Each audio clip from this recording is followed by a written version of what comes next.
Hello நண்பர்களே, welcome to mix media. நம்ம இன்னைக்கு ஒரு யம்மியான காரக்குழம்பு ரெசிபி தான் பார்க்க போகிறோம். இந்த ரெசிப்பியில் நிறைய காய்கறிலாம் போட்டு ரொம்ப ஹெல்த்தியாக அண்ட் நிறைய பேருக்கு செய்கிற மாதிரி ரொம்ப குவான்டிட்டியான ரெசிபியாகவும் இது இருக்க போகுது. ஸோ இந்த ரெசிபியை நீங்கள் ரைஸ், சப்பாத்தி, நான், இட்லி, தோசைன்னு எதுக்கு வேணால் ட்ரை பண்ணலாம். முக்கியமாக கலக்கிலாம் செஞ்சால் இந்த கிரேவி வண்டர்ஃபுல்லாக இருக்கும். வாங்க வீடியோக்குள்ளே போகலாம். ஸோ இந்த கிரேவி செய்கிறதுக்காக நான் ஒரு கடாயில் ஆயில் ஆட் பண்ணியிருக்கேன். 1 ஸ்பூன் பச்சரிசி, 1 ஸ்பூன் கடலைப்பருப்பு ஆட் பண்ணி நல்லா ரோஸ்ட் பண்ணிக்கோங்க.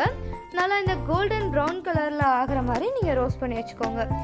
மீன்வைல் நீங்கள் இது ரோஸ்ட் பண்ணும் போதே தேங்காய் நல்லா திருகி வச்சுக்கோங்க, இல்லை தேங்காய் பூ மாதிரி எடுத்து வச்சுக்கோங்க. நம்மளோட இந்த ரெசிபிக்கு அது தேவைப்படும். நான் இந்த ரெசிப்பியில் வரமிளகாய் ஆட் பண்ணியிருக்கேன். எனக்கு கலர் ஆல்ரெடி இந்த கிரேவி கொடுக்கறதுனால காஷ்மீரி மிளகாய் ஆட் பண்ணல. சப்போஸ் உங்களுக்கு கலர் வேணும், நல்லா ரெட்டிஷாக இருக்கணும், அப்பீலிங்காக இருக்கணும் அப்படின்னு நினச்சிங்கன்னா நீங்கள் காஷ்மீரி மிளகாய் ஒரு 1-2 ஆட் பண்ணிக்கலாம். ஸோ அதுவும் நல்லாயிருக்கும். இப்போது இதெல்லாம் நல்லா ரோஸ்ட் பண்ணியாச்சு.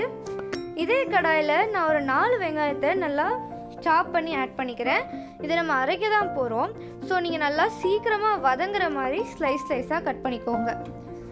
அதையுமே நல்லா ரோஸ்ட் பண்ணி விட்டுக்கோங்க. இது ஆயிலில் ஆட் பண்ணணும்னு தேவையில்லை, நீங்கள் நார்மலாகவே ரோஸ்ட் பண்ணி வச்சுக்கலாம்.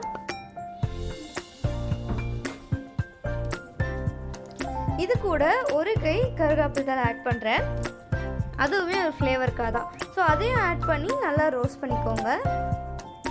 இது கூடவே நான் தக்காளி கட் பண்ணி வச்சுருக்கேன். 4 பெரிய வெங்காயத்துக்கு 3 தக்காளி ஆட் பண்ணுறேன்.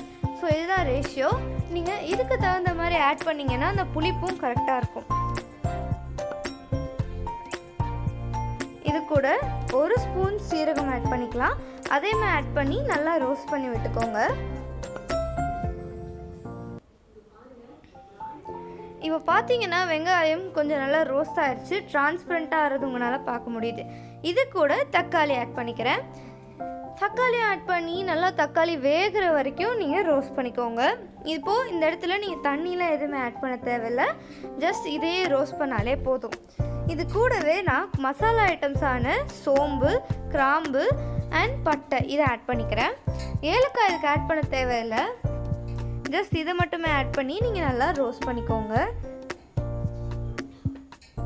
இப்போது இந்த ரெசிபிக்கு நம்ம தேவையான மஞ்சத்தூள் ஆட் பண்ணிக்கலாம்.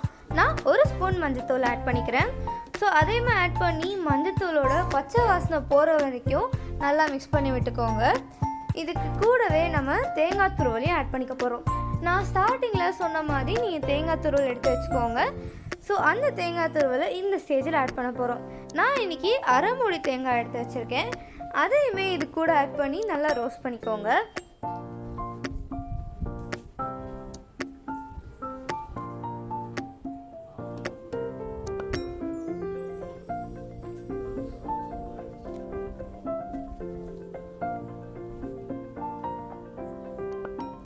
இப்போது தேவையான அளவு மல்லித்தூள் ஆட் பண்ணிக்கலாம்.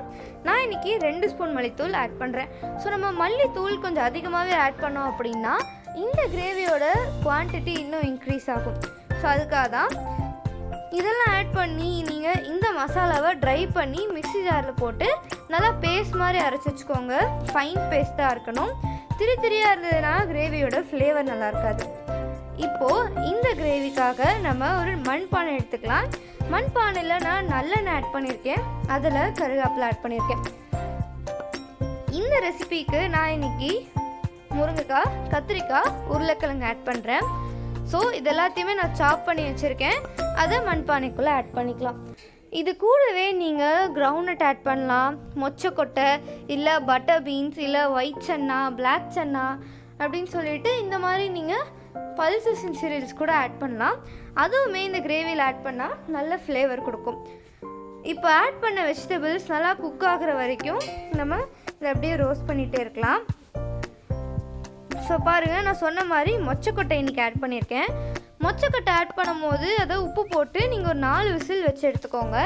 அது அப்போ தான் பாயில் ஆகிருக்கும். அதையுமே ஆட் பண்ணி நம்ம நல்லா மிக்ஸ் பண்ணி விட்டுக்கலாம். நான் இந்த ரெசிபியை ஏன் மண்பானையில் செய்கிறேன் அப்படின்னா, பாரம்பரியமாக எல்லாருமே இந்த மண்பானையில் புளிக்குழம்பு, வத்தக்குழம்பு, காரக்குழம்புன்னு செய்யும் போது அந்த மண்பானோட ஃப்ளேவர் இறங்கி நம்மளோட கிரேவியே சூப்பராக இருக்கும். நீங்கள் மண்பானையில் ஒரு தடவை செஞ்சுட்டு அப்புறமா நீங்கள் கடாயில் செஞ்சீங்க அப்படின்னா கண்டிப்பாக உங்களுக்கு அந்த கிரேவி பிடிக்காது. மண்பானையவே நீங்கள் ஃபாலோ பண்ண ஆரம்பிச்சிருவீங்க. இப்போ நம்ம வெஜிடபிள்ஸ்லாம் லைட்டாக கலர் மாறிடுச்சு. இது கூட நம்ம அரைச்சி வச்ச மசாலா பேஸ்ட்டை ஆட் பண்ணிக்கலாம். அந்த மசாலா பேஸ்ட் கூடவே 2 to 3 glasses ஆஃப் வாட்டரையும் ஆட் பண்ணி நல்லா மிக்ஸ் பண்ணி விட்டுக்கோங்க. ஸோ இந்த ரெசிபியில் நம்ம ஆல்ரெடி மஞ்சத்தூள் ஆட் பண்ணிட்டோம், உப்பு மட்டும்தான் இன்னும் ஆட் பண்ணல. காரத்துக்கு 3 மிளகாய் ஆட் பண்ணிட்டோம். ஸோ மிளகாத்தூளும் நம்ம ஆட் பண்ண போகிறதில்ல. இப்போது லாஸ்ட்டாக சால்ட் ஆட் பண்ணி க்ளோஸ் பண்ணி வச்சுருங்க. குழம்பு நல்லா கொதிச்ச உடனே நம்மளோட ரெசிபி ஒண்டர்ஃபுல்லாக ரெடி ஆயிடுச்சு. ஸோ இதே மாதிரி இன்னும் பல ரெசிபீஸ்க்காக நம்ம சேனலை சப்ஸ்கிரைப் பண்ணிவிட்டு காத்துருங்க. டாட்டா பாய் பாய்.